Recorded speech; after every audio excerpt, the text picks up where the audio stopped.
everyone, welcome to this video brought to you by the Fresno County Public Library Literacy Department.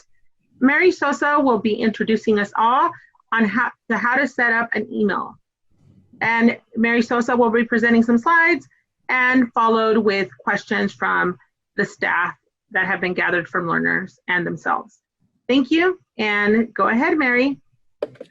Hello, everyone. I'm just going to get started on basically covering the basics as to how to set up an email. So let me pull up my slides right over here, and then we'll get started.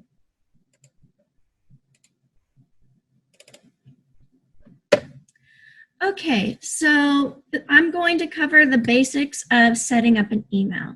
But before we get into the meat and potatoes of creating an email, what is the purpose of having an email? It might feel like a little bit of a chore, like something you have to check, just one more thing to have.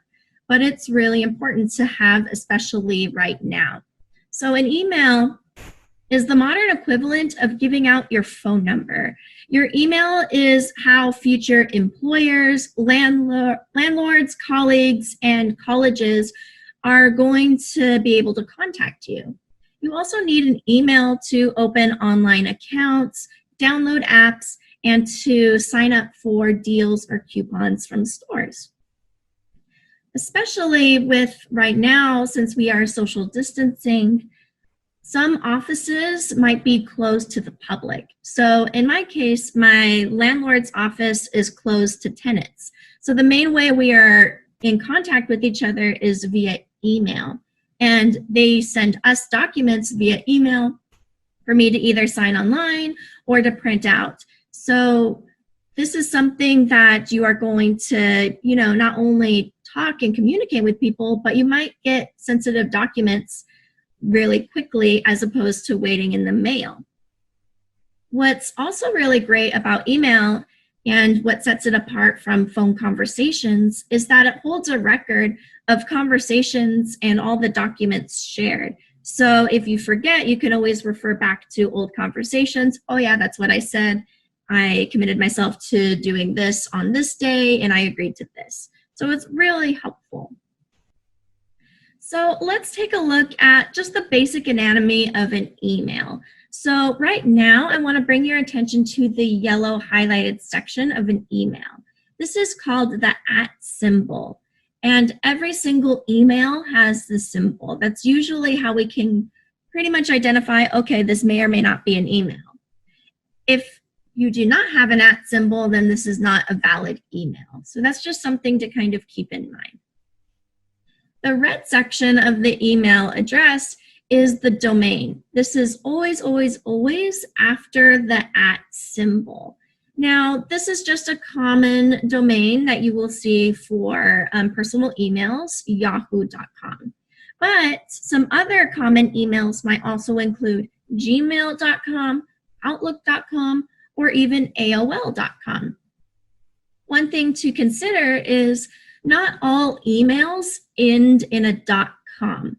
Odds are 9 times out of 10 personal emails will end in a .com, but other emails may not. One example is if you are emailing your local politician, their email address might end in a .gov, which is short for government. Or if you are given an email through your university or school, that might end in .edu, which is short for education. So things might vary. So don't be too alarmed if an email address, if you're emailing someone and it does not end in a .com. Now, the purple section of an email, this is called the username. This is the part of the email you can personalize, and that's really going to set you apart in creating your email. And don't worry, we will spend a little bit of time kind of focusing in on creating a username. So in creating a username, there's some important things to consider. These are not, the golden rules, but they are important to consider depending on what context you are in and who are you giving your emails to. So a general rule of thumb is you want your email username to be fairly professional. So one story is My younger brother, when he was 13, he had created his first email. And, he never had a reason to change his email. So when he was 18, 17 and filling out job applications, he was writing that same email down.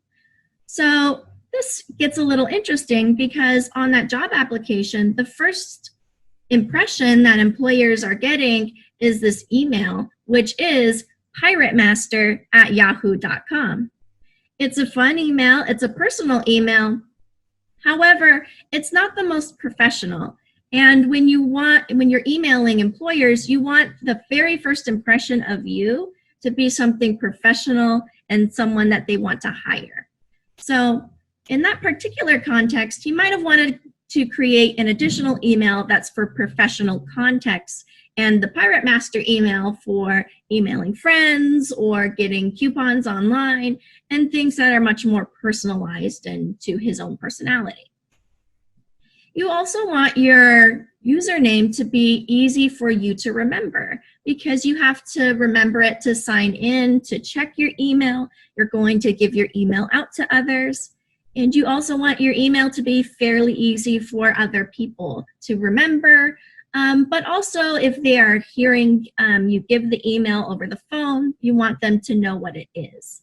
Because when creating an email and entering in emails, if one letter or number is off, or if one thing is misspelled, then it's no longer your email. It is either a different email or it's just invalid.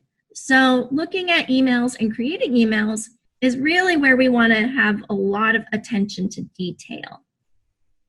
So to the right-hand side, I provided a couple examples. So this first example is based upon this rough criteria, an unsuccessful email. And that is MMNNNNN0010110@gmail.com. Even in me reciting the email as looking at it, I was getting it wrong. M and N sound very similar to one another. They even look pretty similar when you are writing it down. It's not really in a logical order either. So if someone's on the phone, you're giving them your email, M and N, they might not put it in the right order. And if they're looking at a job application and you may or may not have sloppy handwriting, you might not figure it out based on context clues on the rest of that application what your email could be. And then they might not have your correct email anymore.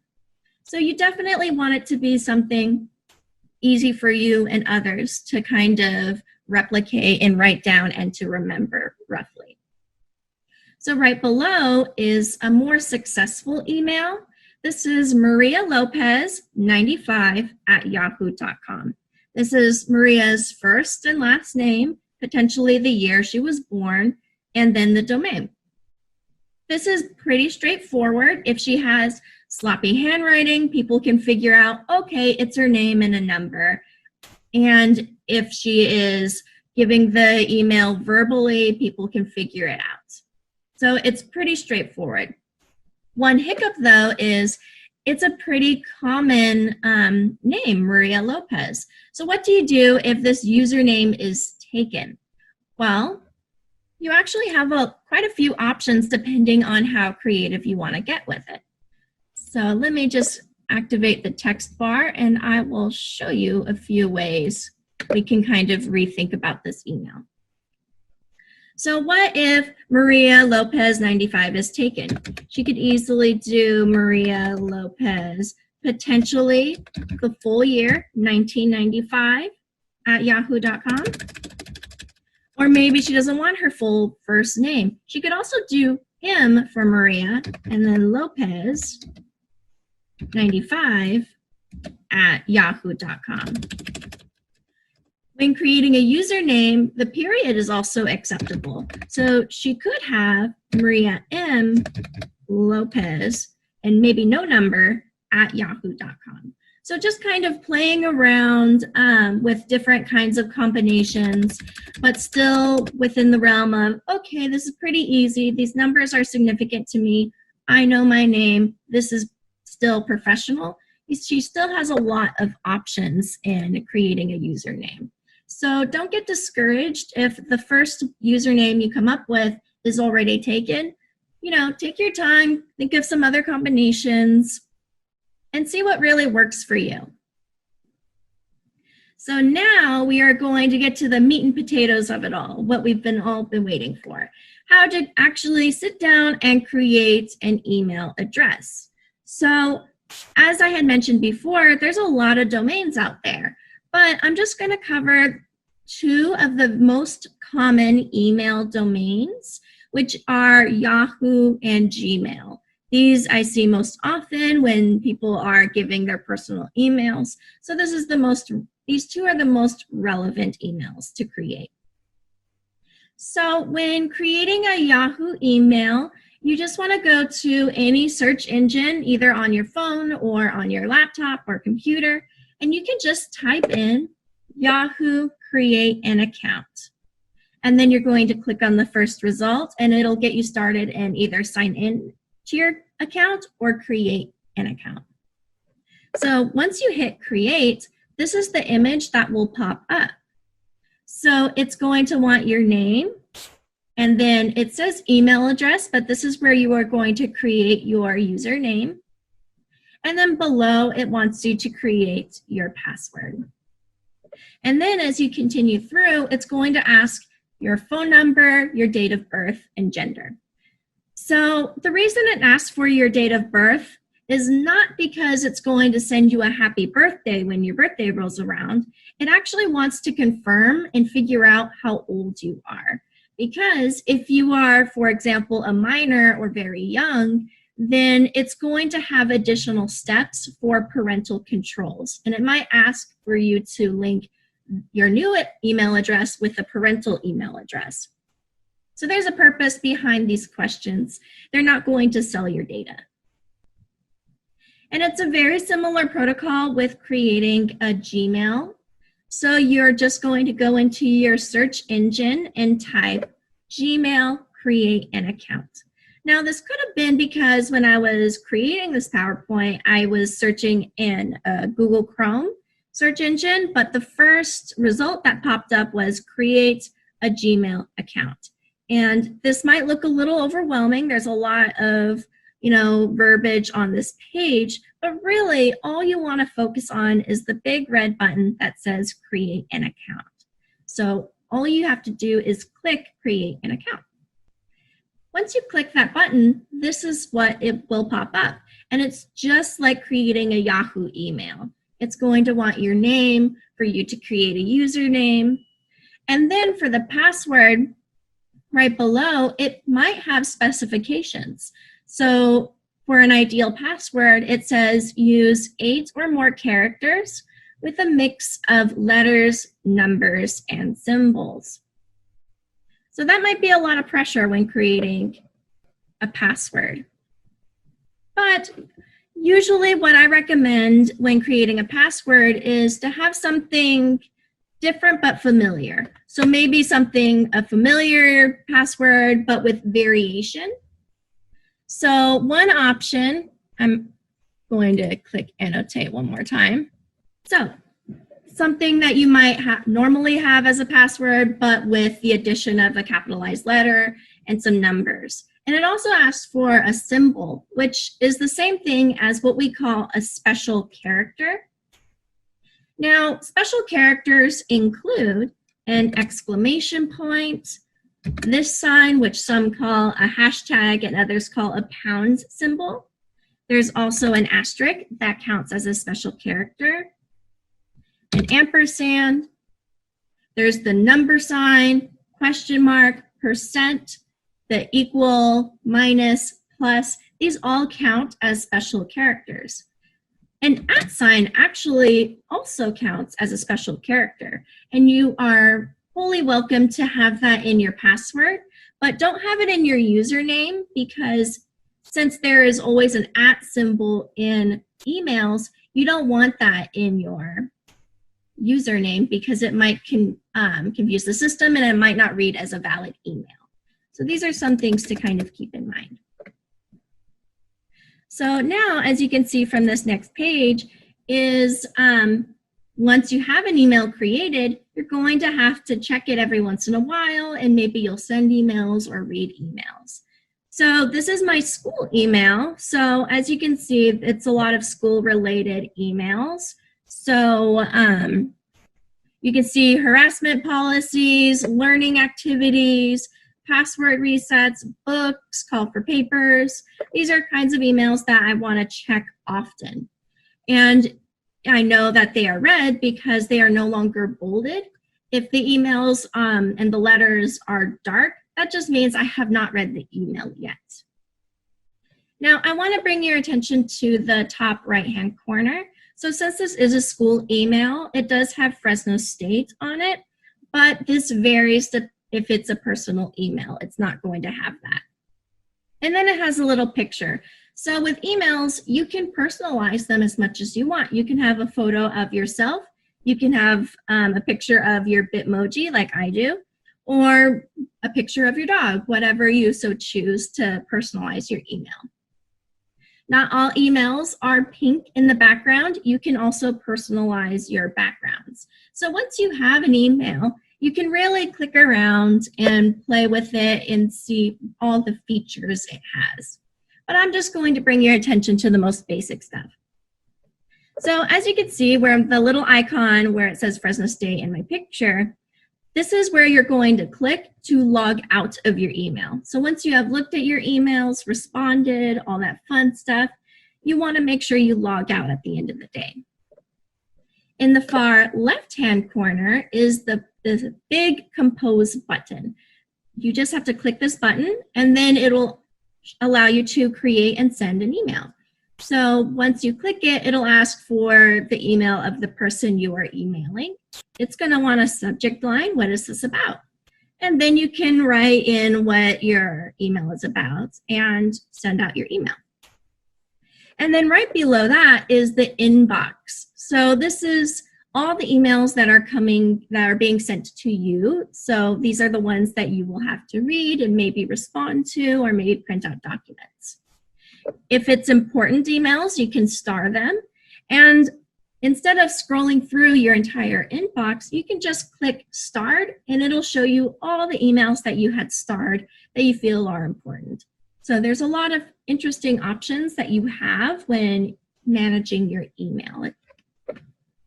But what if you don't have access to a laptop or a computer every single day? And what if you're waiting for an important email from your landlord or your school?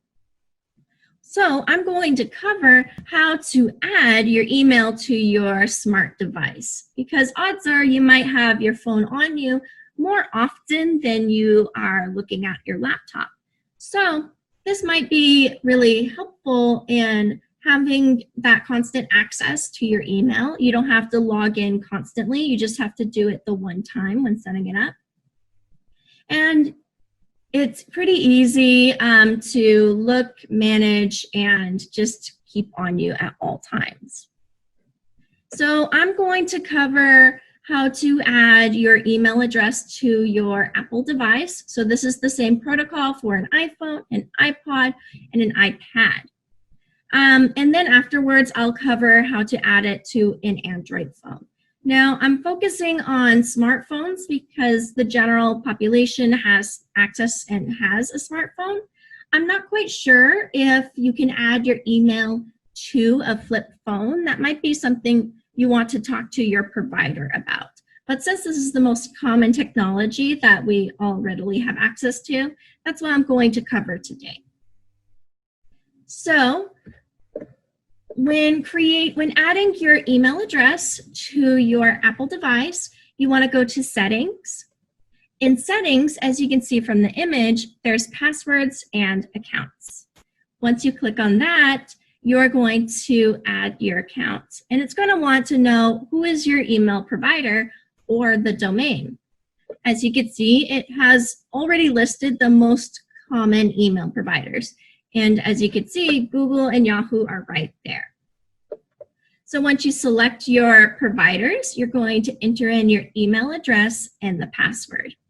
You're going to tap Next, And then you're going to choose what information you want synced with your phone. So do you want it connected with your calendar? Do you want it connected to your notes? Do you want it to connect it to your contacts? You can choose if that's something that you want or not.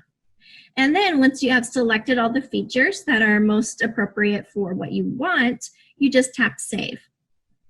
And then you have your email added to your Apple device. Now, if you want a more step-by-step process, I also included a video that we will add into the chat box and the description of this email. So you can, once you have created your email and you really want to take your time in adding it to your device, we have a very user-friendly step-by-step process. And before I move on to Android, I just want to bring your attention to this little icon right here. So for all Apple devices, this is what the email app looks like. So it's not going to vary from your iPhone to your iPad. And the little circle with the number in it, that just shows how many emails you have that are unread. So even that way, you don't have to open the app. You already know, oh, you have emails. You better check it. Or you can choose to check it at a later date. So much like with the Apple setup, it's pretty much the same with an Android device. Of course, you want to go to your settings. You're going to scroll down to Mail, Accounts, Add Account, as you can see from this image right here, and then select your email provider. And then it's going to want you to sign in and to add in your email address, your password, and then it'll want you to sync what options you want, just like with the Apple. So do you want it to sync it with your contacts and so forth? Then you click Finish, and then that's done. Now, what's interesting about Android devices is that the email icon may vary. So if you select a Gmail, it might have its own app for Gmail. And the email might be red, it might be blue. So that's just something to kind of keep in mind. It might vary depending on what Android device you have. And that is basically all the basics you need to know when creating an email. But of course, if you have questions or if you want more personalized step-by-steps, feel free to call us. If you create an email, send us an email. We want to know your story. You can email us at literacy@fresnolibrary.org. And now I'm going to stop sharing and really just open this up to questions to answer.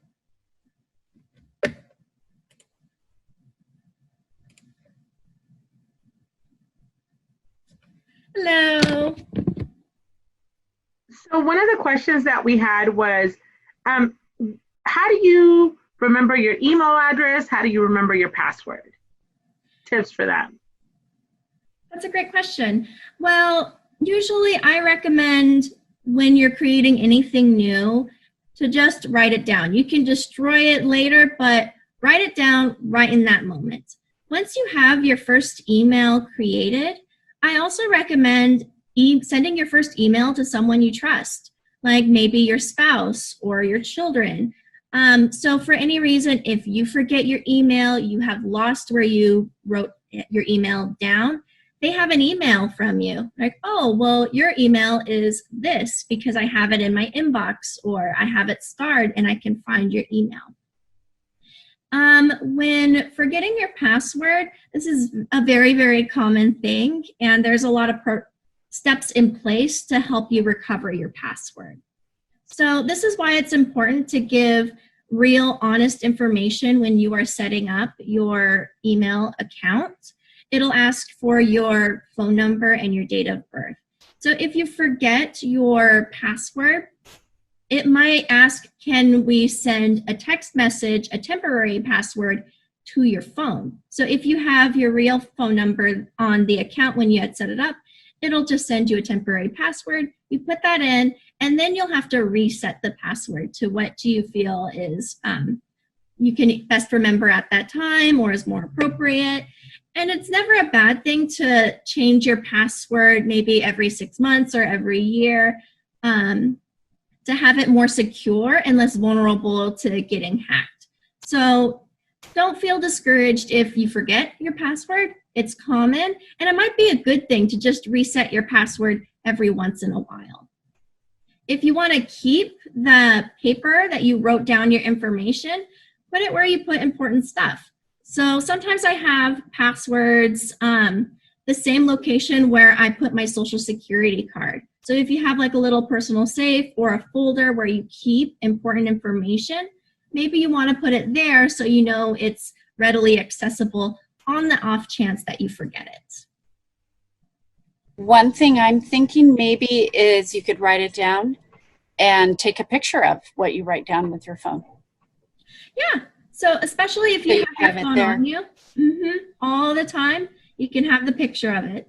It just depends, how accessible do you want your email and password to be? So it's an interesting relationship of how safe and secure you want it to be. So secure that you don't know what it is, or accessible. There's a lot of options in kind of keeping track of that information. So it really just depends what you're most comfortable with and what works best for you. Are there any other questions, concerns? I think we're done with the recorded part because it sounds like there's no more questions.